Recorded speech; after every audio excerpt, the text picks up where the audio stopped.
नमस्कार दोस्तों, मैं माही उपाध्याय आपके अपने चैनल स्टडी विद धैर्य माही में आपका बहुत बहुत स्वागत करती हूँ। दोस्तों, हमने घटना चक्र पूर्वावलोकन के अंतर्गत भारतीय राज्य व्यवस्था एवं शासन की एक सीरीज शुरू की थी दोस्तों, जिसके अंतर्गत हम 2 चैप्टर को कवर कर चुके हैं। पहला है हमारा भारत का संवैधानिक विकास और दूसरा चैप्टर था हमारा संविधान सभा एवं संविधान निर्माण प्रक्रिया। ये 2 चैप्टर दोस्तों हम पढ़ चुके हैं। अगर अब तक आपने इनके वीडियो नहीं देखे हैं तो पहले आप उनको देख लीजिए, या इस वीडियो को पूरा देखने के बाद आप उन दोनों वीडियो को भी देख लीजिएगा। उनका लिंक मैं डिस्क्रिप्शन बॉक्स में दे दूंगी और आप उनको देख सकते हैं। और दोस्तों, अगर आपको हमारी वीडियो पसंद आती हैं तो प्लीज़ चैनल को सब्सक्राइब कर लीजिए। इसी तरह की पूरी सीरीज़ आपको पहले भारतीय राज्य व्यवस्था एवं शासन की, और सर आपको पर्यावरण की ईवीएस की सीरीज़ कराई रहे हैं। उसके बाद आपकी भारतीय इतिहास और फिर ज्योग्राफी की भी सीरीज़ आपको मिलेगी। इस तरह से आपको जो घटना चक्र की 8 किताबें हैं उनकी सीरीज़ आपको धीरे धीरे करके मिलती जाएगी। तो इसके लिए आप हमारे चैनल को सब्सक्राइब कर सकते हैं, जिससे कि सबसे पहले आपको लिंक, जैसे ही वीडियो अपलोड हो तुरंत उसका लिंक आपको मिल जाए। इसलिए आप हमारे चैनल को सब्सक्राइब करिए, और अगर हमारी वीडियो पसंद आती हैं तो प्लीज़ उनको लाइक करिए और अपने दोस्तों को भी शेयर कीजिए, जिससे कि वो भी इससे लाभ ले सकें। दोस्तों, आज का हमारा जो टॉपिक है वो है हमारा संविधान सभा की प्रमुख समितियाँ। आज हम जानेंगे कि हमारे संविधान बनाने के लिए कौन कौन सी समिति बनी थी, उनके बारे में हम विस्तार से जानेंगे कि हमारे संविधान को जो बनाने के लिए जो 2 वर्ष 11 महीने और 18 दिन का जो समय लगा था, उसके अंतर्गत क्या एक ही समिति ने पूरा काम कर लिया था या अलग अलग समितियां बना के तब काम किया था। आइए दोस्तों, इसके बारे में हम डिटेल से जानते हैं। सबसे पहले तो यह है कि संविधान सभा द्वारा अपने कार्यों को संपादित करने के लिए अनेक समितियों का गठन किया गया था। दोस्तों, बात ये थी कि जब हमारा संविधान बनना था तो उस टाइम पर क्या था कि हम अपना जो हमारा संविधान बनना है उसके लिए हमने कम से कम 60 देशों के संविधान का अवलोकन किया था। तो हमें जब उन संविधान का जब अवलोकन कर लिया, उसके बाद हमें अपना संविधान बनाना था। उसमें के बाद हमें ये भी जानना था कौन सी चीज़ सही है, कौन सी चीज़ गलत है, या ये सब चीज़ें हमें जाननी थी। अब उन सब चीज़ों को एक समिति के द्वारा या एक ही तरीके से नहीं कर सकते थे। उसके लिए अलग-अलग समितियाँ बना दी गईं और प्रत्येक समिति को अलग-अलग काम दे दिए गए। तो उस हिसाब से उस समितियाँ का गठन किया गया। तो संविधान सभा द्वारा अपने विभिन्न कार्यों को संपादित करने के लिए अनेक समितियों का गठन किया गया था। कई सारी जो संविधान सभा है उन्होंने कई सारी समितियां बनाई थी। तो जानते हैं उनके आपके जो क्वेश्चन जो सबसे इम्पोर्टेंट होता है, जो कि आपके एग्जाम में पूछा जाता है, वो आपको समिति या तो समिति का नाम दे देंगे, तब उसके अध्यक्ष पूछते हैं। मोस्टली यही क्वेश्चंस होते हैं। या कभी हो सकता है कि जैसे जवाहरलाल नेहरू जी की कौन सी समिति थी, तो इस प्रकार से भी क्वेश्चंस आ सकता है। वैसे मोस्टली तो समिति पूछी जाती है और उसके अध्यक्ष के नाम। आइए हम जानते हैं। सबसे पहले होती है संघीय संविधान समिति, पंडित जवाहरलाल नेहरू। तो दोस्तों, इस बारे में हम जानते हैं संघीय संविधान समिति। संघीय संविधान समिति के थे पंडित जवाहरलाल नेहरू। उसके बाद थी हमारी प्रक्रिया विषयक नियम संबंधी समिति, डॉक्टर राजेंद्र प्रसाद।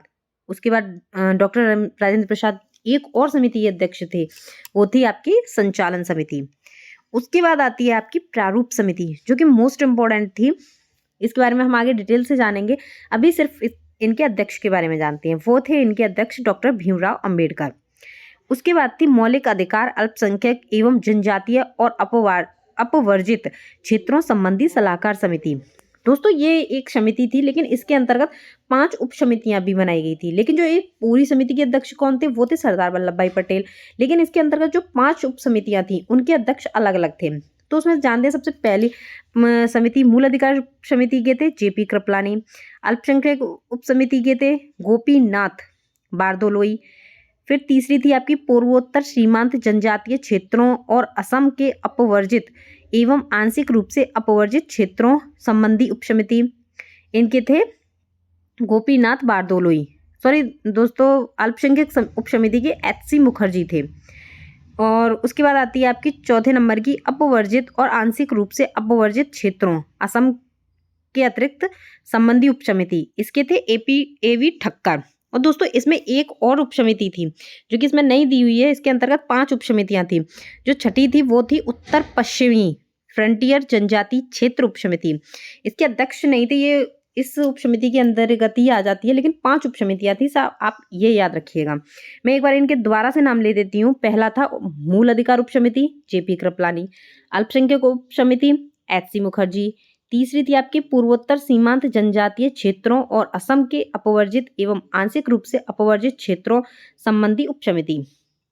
इनके थे गोपीनाथ बारदोलोई। उसके बाद चौथे नंबर की थी आपकी अपवर्जित और आंशिक रूप से अपवर्जित क्षेत्रों असम के अतिरिक्त जो भी थे संबंधी उपसमिति, इसके थे ए.वी. ठक्कर। और 5वीं जो समिति वो थी आपकी उत्तर पश्चिम फ्रंटियर जनजाति क्षेत्र उपसमिति। आप एक बार नाम फिर से सुन लीजिए 5वीं का, उत्तर पश्चिम फ्रंटियर जनजाति क्षेत्र उपसमिति। एक बार मैं लिख देती हूँ आपको। हाँ, ये थी आपकी उत्तर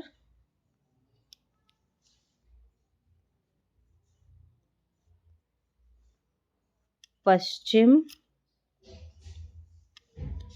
थोड़ा दोस्तों सही से थोड़ा मिस्टेक हो जाए तो आप प्लीज समझ लीजिएगा, क्योंकि लिख पाना इस तरह से थोड़ा मुश्किल होता है। फ्रंटियर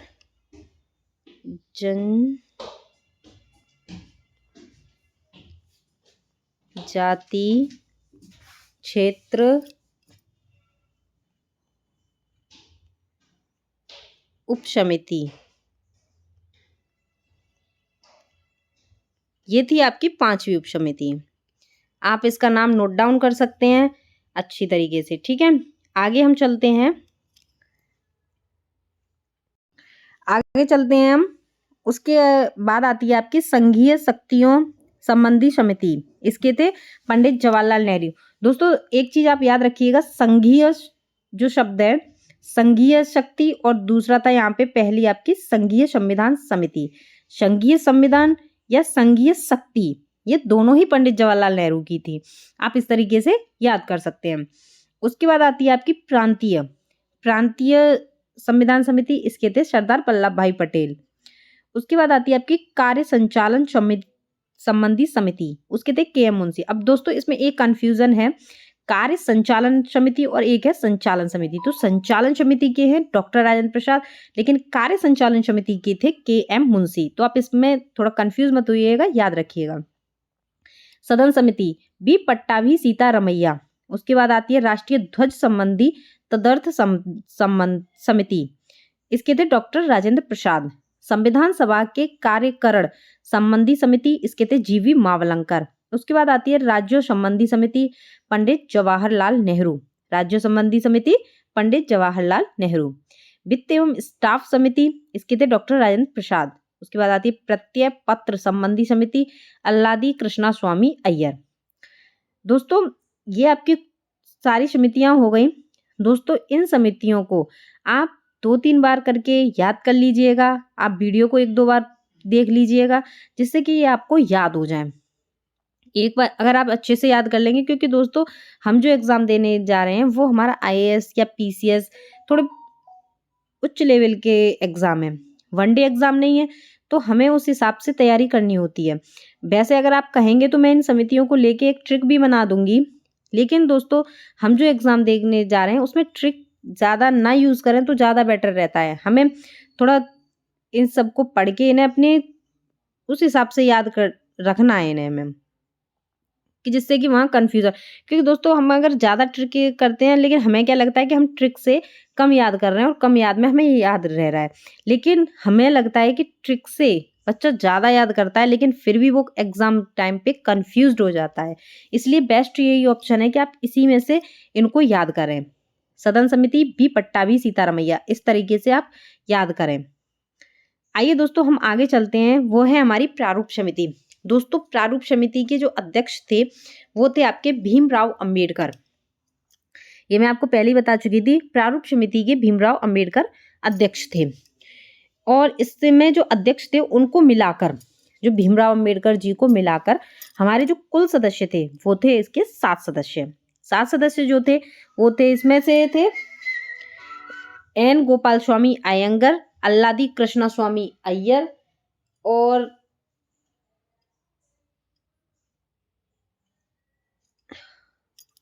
हाँ Alladi Krishna Swami Ayyar, K M Munshi, Mohammad Saadullah, B L Mitra एवं डीपी खेतान थे। इस प्रकार से कुल मिलाकर आपके 7 सदस्य थे। दोस्तों थोड़ा हम प्रारूप समिति के बारे में जान लेते हैं। दोस्तों प्रारूप समिति के बारे में हम थोड़ा विस्तार से जान लेते हैं। दोस्तों क्या था प्रारूप समिति में? बी एन राव जी द्वारा सर वेनेगल नरसिंह राव, इनका फुल नेम था बी एन राव, इनके द्वारा प्रारूप तैयार किया गया था हमारे संविधान का। उस पर विचार विमर्श करने के लिए प्रारूप समिति बनाई गई और जो प्रारूप समिति का गठन हुआ था वो हुआ था हमारा 29 अगस्त 1947 को। यह वह समिति थी जिसे नए संविधान के प्रारूप तैयार करने की जिम्मेदारी सौंपी गई और इसमें कुल मिलाकर आपके 7 सदस्य थे। दोस्तों इन सदस्यों के नाम इम्पोर्टेंट हैं, आपको इन सदस्यों के नाम याद रखने हैं। अगर आपको लगता है कि इनको अगर आप इनको याद करने के लिए कोई ट्रिक चाहते हैं तो आप मुझे कमेंट बॉक्स में कमेंट करिएगा, तो मैं आपको ट्रिक दे दूंगी इन प्रारूप समिति के 7 सदस्यों को याद करने की ट्रिक। वैसे आपको दोस्तों इनको याद रखने के लिए भी कोई ट्रिक की ज़रूरत नहीं होगी, लेकिन अगर आप चाहते हैं कि मैं इनको याद करने के लिए, आप प्रारूप समिति के अध्यक्ष याद करने के लिए आप कोई ट्रिक चाहते हैं तो आप प्लीज़ कमेंट बॉक्स में कमेंट करिएगा, तो मैं आपको या तो शॉर्ट वीडियो के थ्रू या इसी वीडियो के कोई और लॉन्ग वीडियो बनाकर ही 2-4 मिनट की, उसके थ्रू मैं आपको इनकी शॉर्ट ट्रिक दे दूँगी। तो हम आगे चलते हैं। इसमें क्या हुआ था दोस्तों, इसमें जो 7 सदस्य थे उनमें से क्या हुआ था, इनमें से बी एल मित्र जी के स्थान पर एन माधव राव आए और डीपी खेतान की वर्ष 1948 में मृत्यु हो गई। तब उनका जो स्थान था वो टीटी कृष्णाचारी ने ले लिया। उसके बाद आती है हमारी तदर्थ झंडा समिति का जो गठन हुआ था वो संविधान निर्मात्री परिषद ने 23 जून 1947 को किया था, जिसके अध्यक्ष डॉक्टर राजेंद्र प्रसाद थे तथा अन्य जो सदस्य थे वो थे आपके अब्दुल कलाम आजाद, सरोजनी नायडू, सी राजगोपालाचारी, के एम मुंशी एवं डॉक्टर भीमराव अंबेडकर थे। दोस्तों तो ये थी हमारी कुल मिलाकर जो हमारी संविधान बनाने के लिए जो संविधान सभा द्वारा विभिन्न कार्यों को करने के लिए जो समितियां बनाई गई थी वो थी हमारी ये कुल मिलाकर समितियां। अब जानते हैं इससे रिलेटेड हमारे एग्जाम में क्या क्या क्वेश्चन अब तक आ चुके हैं, हम उनके बारे में जानेंगे, जिससे कि हमें आगे जो हमारा एग्जाम आने वाला है, तो जो 17 मार्च को होने वाला है या हमारा RO का, तो उसमें कोई क्वेश्चन आ सकते हैं। हम उसका आइडिया लेने के लिए हम पुराने क्वेश्चंस को जान लेते हैं कि किस हिसाब से क्वेश्चंस आए हैं इन समितियों के। तो दोस्तों हम शुरू करते हैं। सबसे पहला हमारा क्वेश्चन है, संविधान सभा की संघ संविधान समिति के अध्यक्ष कौन थे? B R Ambedkar? नहीं। JB कृपलानी? बिल्कुल नहीं। जवाहरलाल नेहरू? हाँ। ये हमारे संघीय संविधान, मैंने आपको अभी बताया था, संघ संविधान समिति या संघीय शक्ति समिति, ये थी आपकी संघीय शक्ति संबंधी समिति। इन दोनों के ही आपके पंडित जवाहरलाल नेहरू जी अध्यक्ष थे। ये आपकी समितियों के द्वारा से अध्यक्ष दिए गए हुए हैं, आप इनको फिर से पढ़ लीजिएगा, मैं आपको बता चुकी हूँ। आगे हम चलते हैं, संविधान सभा की प्रांतीय संविधान समिति के अध्यक्ष कौन थे? तो दोस्तों इनके अध्यक्ष डॉक्टर भीमराव अंबेडकर थे क्या? नहीं। डॉक्टर राजेंद्र प्रसाद थे? नहीं। पंडित जवाहरलाल नेहरू? नहीं। तो इनके अध्यक्ष थे सरदार वल्लभ भाई पटेल। उसके बाद जानते हैं हम संविधान सभा की प्रारूप समिति के अध्यक्ष। दोस्तों मैंने अभी आपको बताया था प्रारूप समिति के अध्यक्ष डॉक्टर भीमराव अंबेडकर थे और इनको मिलाकर हमारे 7 सदस्य थे, यानी कि 6 सदस्य अन्य थे। उसके बाद जानते हैं हम चौथा प्रश्न, भारतीय संविधान सभा की प्रारूप समिति के अध्यक्ष कौन थे? दोस्तों ये क्वेश्चंस काफी इंपॉर्टेंट है। ये देखो, पहले आपका UP PCS pre 1995, UP RO mains में 2014 में, उसके बाद ये आपका IAS प्री 2009 में, छत्तीसगढ़ PCS प्री 2003 और MP PCS प्री 2000 में। ये इतनी बार क्वेश्चंस पूछा गया, तो ये मोस्ट इंपॉर्टेंट क्वेश्चन है, आप इनका याद रखिएगा। तो प्रारूप समिति के अध्यक्ष डॉक्टर भीमराव अंबेडकर थे। उसके बाद जानते हैं हम, हाँ, इसमें सूची 1 का सूची 2 से मिलान करना है। तो इसमें जानते हैं हम मूल अधिकार समिति, उसके अध्यक्ष कौन थे? कार्य संचालन समिति, दोस्तों ये मैंने आपको बताया था, कार्य संचालन समिति और संचालन समिति, ये देखो कि ये मैंने आपको दोनों बताए थे। ये था कार्य संचालन समिति, इसके थे के एम मुंशी, और ये थे संचालन समिति, इनके थे डॉक्टर राजेंद्र प्रसाद। हाँ दोस्तों, तो ये थी आपकी कार्य संचालन समिति, इसके थे डॉक्टर राजेंद्र प्रसाद, और कार्य संचालन समिति के थे के एम मुंशी। यह मैं आपको दिखा दिया। तो कार्य संचालन समिति के थे के एम मुंशी। संघ समिति के मैंने आपको बताया था, संघ समिति या संघीय संविधान समिति। तो पहले कार्य बी के थे तीसरा, बी का तीसरा ये है हमारा। तो हमारा इसमें दो ऑप्शन है। उसके बाद जानते हैं हम संघ समिति। संघ समिति के थे जवाहरलाल नेहरू। तो सी का दूसरा ये है हमारा। तो ए ऑप्शन हमारा सही हो सकता है। उसके बाद प्रारूप समिति, उसके थे बी आर अम्बेडकर। तो डी का पहला ये। अब जानते हैं हम मूल अधिकार। मूल अधिकार के थे सरदार पटेल। ये दोस्तों मैंने आपको इसलिए नहीं बताया था क्योंकि ये आपका उसमें नहीं था।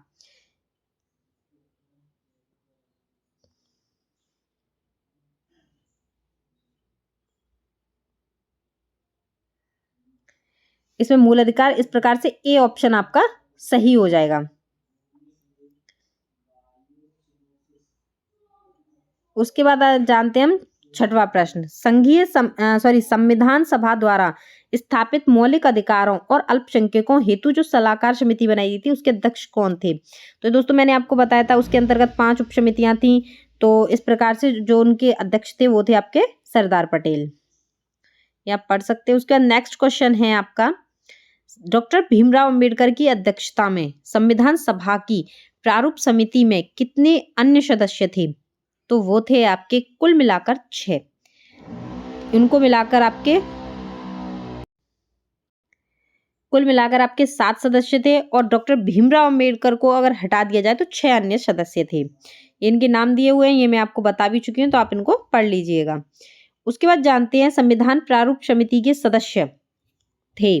प्रारूप समिति के सदस्य मैंने आपको बताए थे, एन गोपाल स्वामी अयंगर, अल्लादी कृष्णा स्वामी अय्यर, जवाहरलाल नेहरू नहीं थे, सरदार पटेल नहीं। तो इस प्रकार से एक और तीसरा हमारा सही, यानी कि सी ऑप्शन हमारा सही हो जाएगा। उसके बाद जानते हैं संविधान पांडुलेखन समिति का निम्न में से कौन सदस्य नहीं था? तो दोस्तों पांडुलेखन जो समिति थी हमारी, उसको हम प्रारूप समिति भी कहते हैं। तो हम जानते हैं जवाहरलाल नेहरू जी, मोहम्मद शाहदुल्ला थे, ए के अय्यर थे। तो इसमें जवाहरलाल नेहरू इसके सदस्य, जवाहरलाल नेहरू और सरदार पटेल जी इसके सदस्य नहीं थे। तो एन गोपाल स्वामी अयंगर और अल्लादी कृष्णा स्वामी अय्यर, इस प्रकार से हमारा सी ऑप्शन सही हो जाएगा।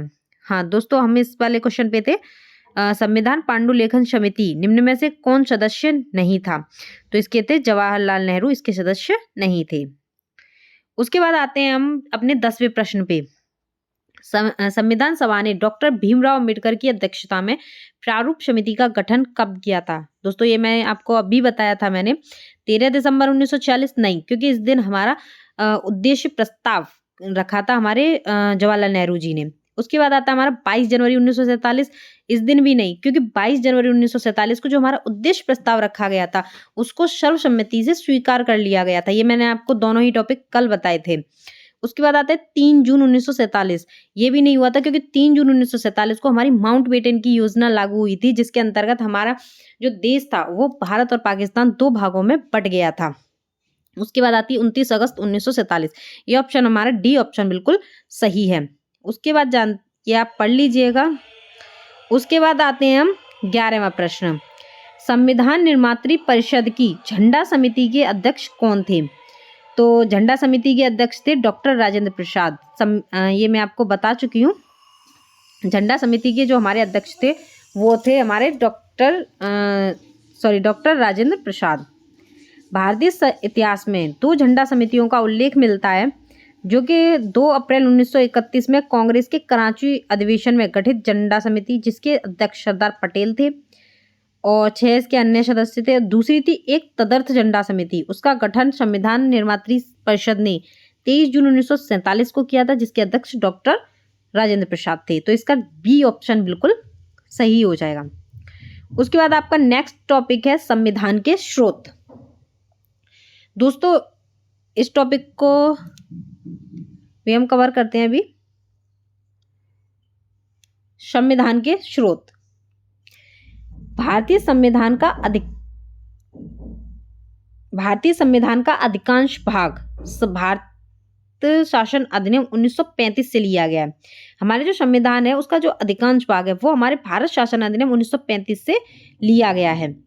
ब्रिटेन के संविधान जो हमारे मोस्टली चीजें ली गई हैं हमारे भारतीय संविधान में, वैसे जो हमारा संविधान है उसे हम उधार का थैला कहते हैं, क्योंकि हमने मोस्टली देशों से हमने कुछ ना कुछ लिया है। जो भी जिस देश में अच्छा लगा वो हमने वहां से लिया।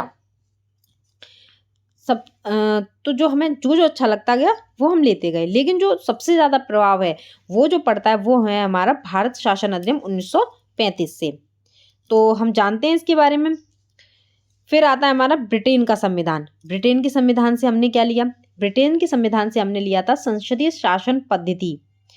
ये संसदीय शासन पद्धति, ये टॉपिक पूछा जाता है कि हमारे यहाँ जो शासन पद्धति है वो कौन सी है, तो वो है हमारी संसदीय शासन पद्धति। ये हमारी ब्रिटेन से ली है। उसके बाद आती है विधि का शासन। उसके बाद आता है हमारा मंत्रिमंडलीय प्रणाली।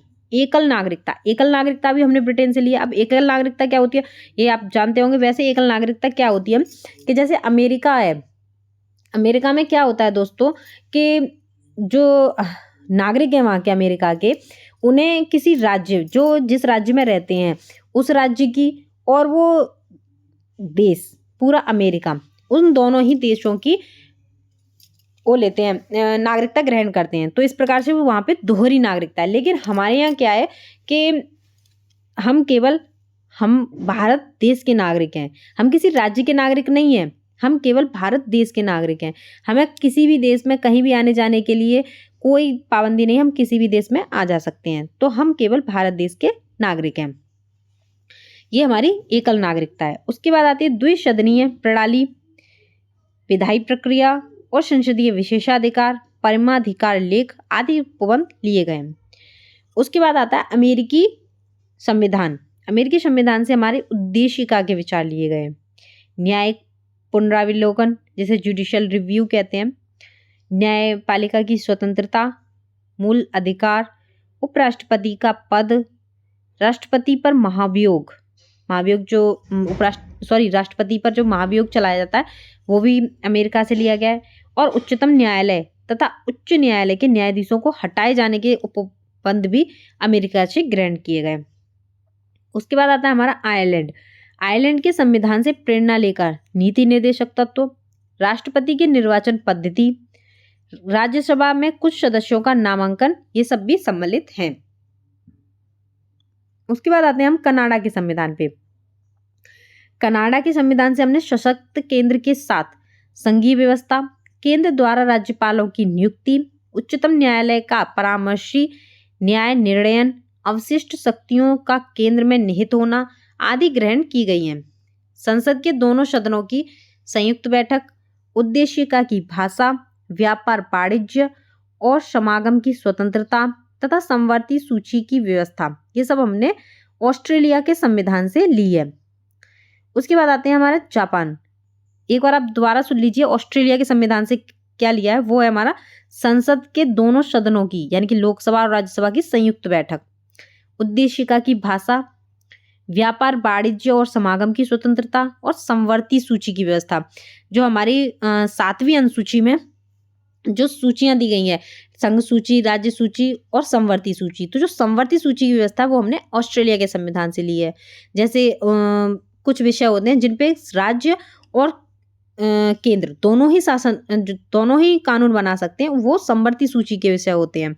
जैसे कि हमारा शिक्षा है, उस पर केंद्र और राज्य दोनों ही कानून बना सकते हैं, इसीलिए वो समवर्ती सूची का विषय है।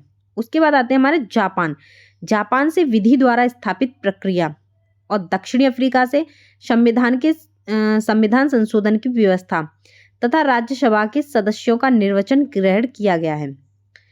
मूल कर्तव्य तथा प्रस्तावना प्रस्तावना में न्याय, जो हमारी प्रस्तावना है उसके अंतर्गत जो कि हमने 42वें संविधान संशोधन 1976 के द्वारा जो 3 टॉपिक ग्रहण किए थे उसमें था न्याय। न्याय में हमने सामाजिक, आर्थिक और राजनीतिक के आदर्श को ग्रहण किया था,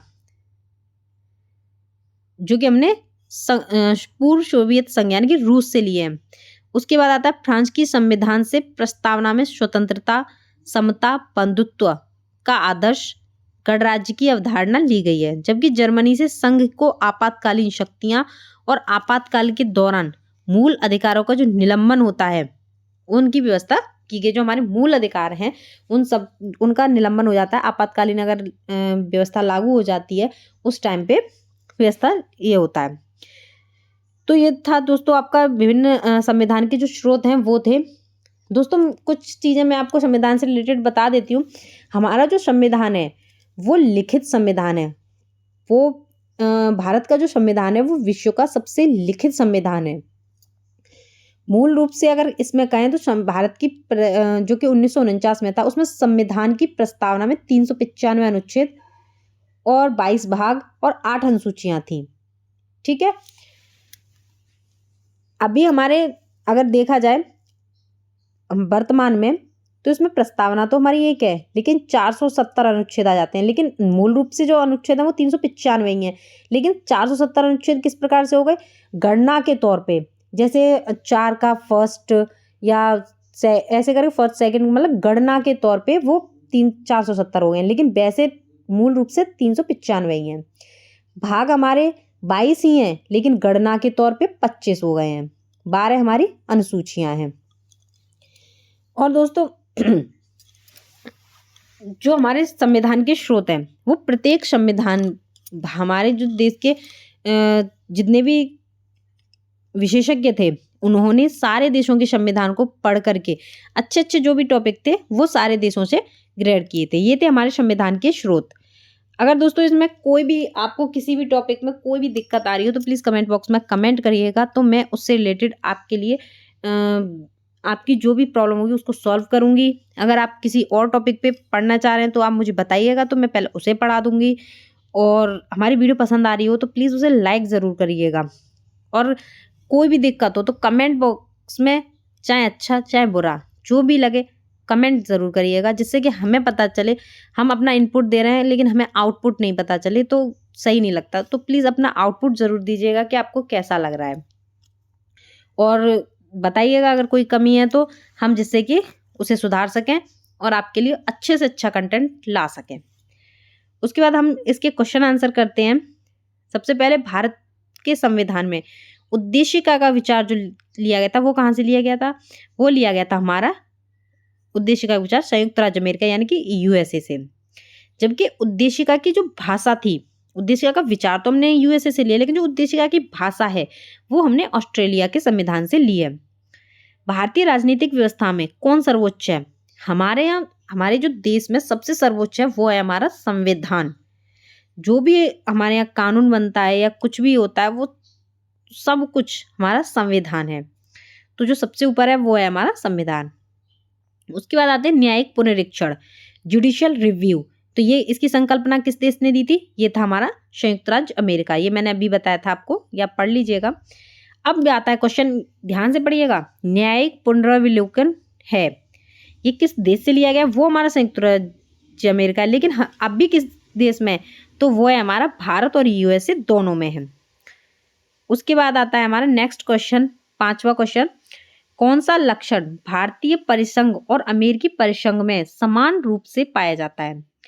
तो इसमें क्या है? एक ही नागरिकता है? नहीं, अमेरिकी संविधान में एक नागरिकता नहीं है। अमेरिकी संविधान में दोहरी है और हमारे यहाँ एक ही है।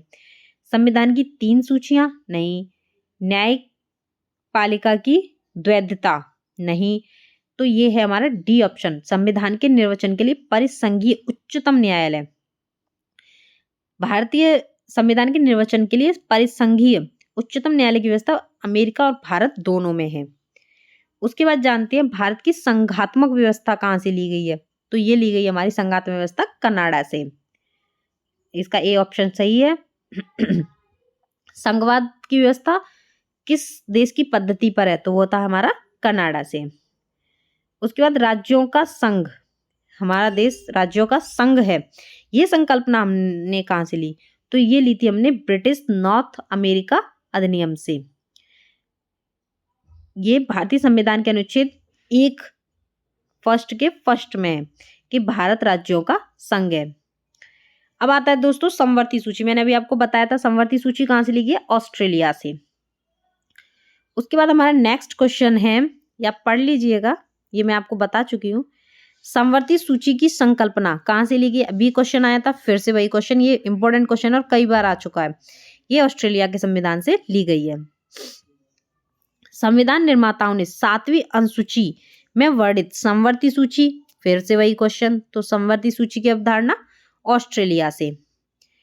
अब फिर से वही क्वेश्चन है, समवर्ती सूची की अवधारणा ग्रहित की गई। क्वेश्चन वही है, लेकिन 4-5 बार क्वेश्चन आ गया, लेकिन बस थोड़ी सी लैंग्वेज में अंतर है, लेकिन क्वेश्चन वही है। फिर से वही आंसर है ऑस्ट्रेलिया के संविधान से। राज्य के नीति निर्देशक तत्व, ये दोस्तों ये इंपॉर्टेंट क्वेश्चन है। ये लिए गए हमारे फ्रांस से, जापान से, आयरलैंड से या यूएसएसआर से। तो इसका बी ऑप्शन बिल्कुल सही है, आयरलैंड के संविधान से। नीति निर्देशक तत्व संविधान, इसे भाग 4 के अनुच्छेद 36 से 51 तक उपबंधित किया गया है। उसके बाद आता है हमारा 14वां प्रश्न। यह है हमारा, भारतीय संविधान में अन्य देशों के संविधान से कुछ विशिष्टताओं को लिया गया है।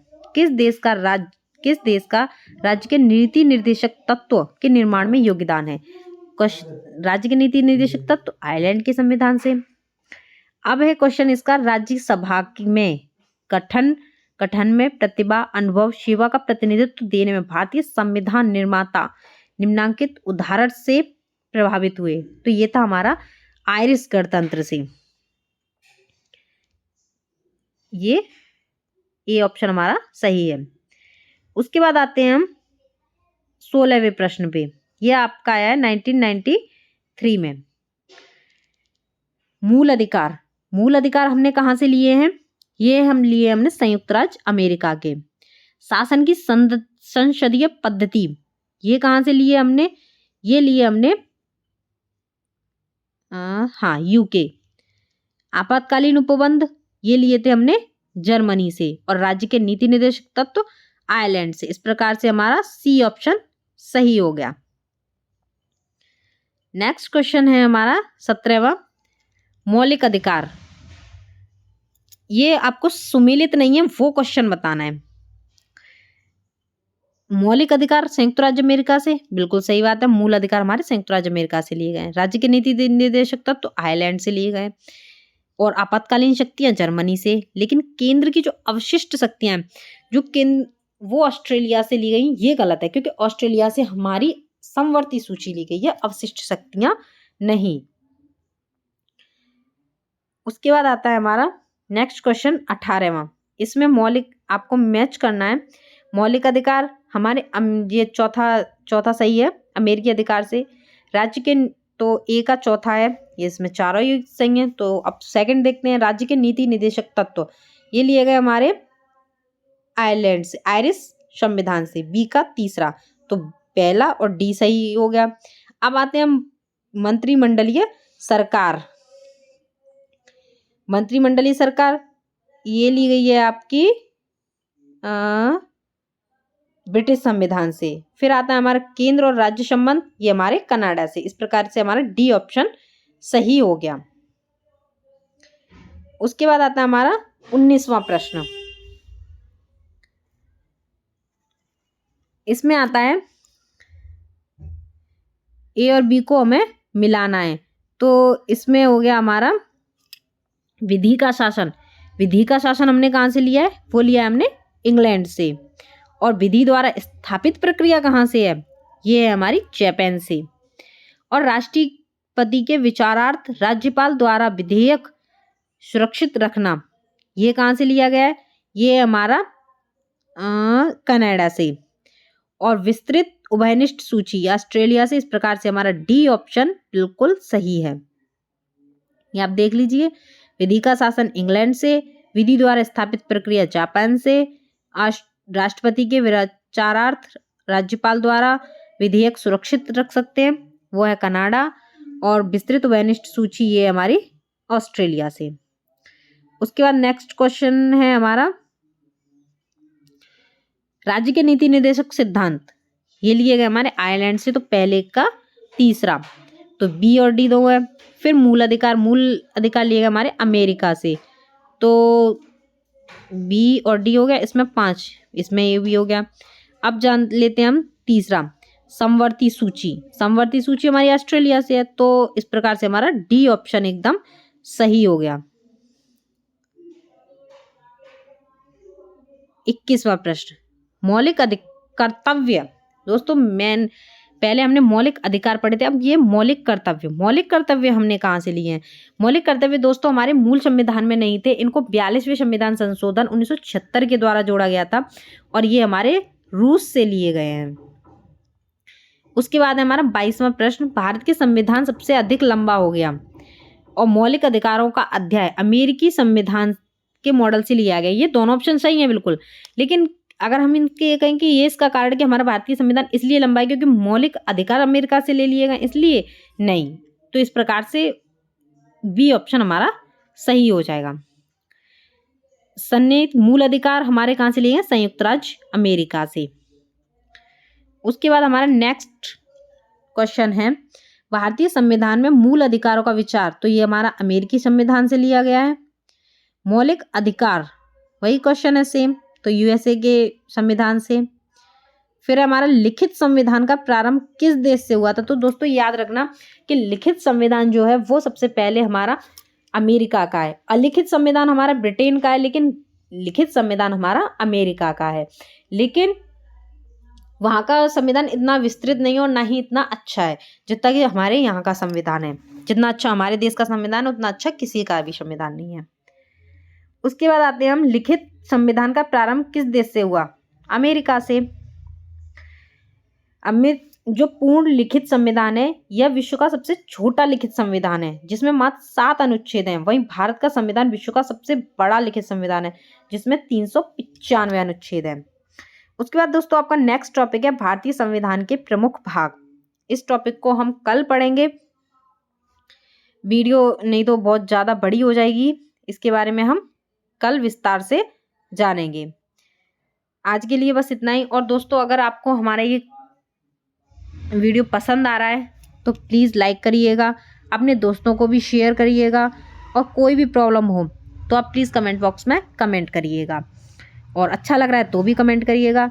और दोस्तों अगर आपको इनमें से किसी भी टॉपिक से रिलेटेड शॉर्ट वीडियो चाहिए, आपको संविधान के प्रमुख भाग की शॉर्ट वीडियो चाहिए, तो आप उसके लिए भी बताइए। वैसे उसकी संविधान के प्रमुख भाग की शॉर्ट वीडियो हमारे चैनल पर शॉर्ट वीडियो के थ्रू पड़ी हुई है, आप उसे जाके देख सकते हैं, जिससे कि संविधान के प्रमुख भाग आपको आसानी से याद हो जाए। वैसे मैं आपको सलाह यही दूंगी कि शॉर्ट ट्रिक में ना ही पढ़ें तो ज़्यादा बेटर है, आप क्रम से याद करेंगे तो ज़्यादा बेटर रहेगा, वो बेनिफिशियल रहेगा, आप कंफ्यूज नहीं होंगे। या आपको किसी भी टॉपिक स्रोत से रिलेटेड या किसी जो फर्स्ट टॉपिक है आपका समितियों से रिलेटेड आपको शॉर्ट ट्रिक में चाहिए तो आप प्लीज़ कमेंट बॉक्स में कमेंट करिएगा, तो मैं आपको उससे रिलेटेड शॉर्ट ट्रिक बना दूंगी। और दोस्तों आपको इसी तरह से इस सीरीज़ की सारी क्लास चाहिए तो प्लीज़ हमारे चैनल को सब्सक्राइब कर लीजिएगा और बेल आइकन प्रेस कर दीजिएगा, जिससे कि आपको जैसे ही वीडियो अपलोड हो तुरंत आपको पता चल जाए। आज के लिए बस इतना ही, धन्यवाद।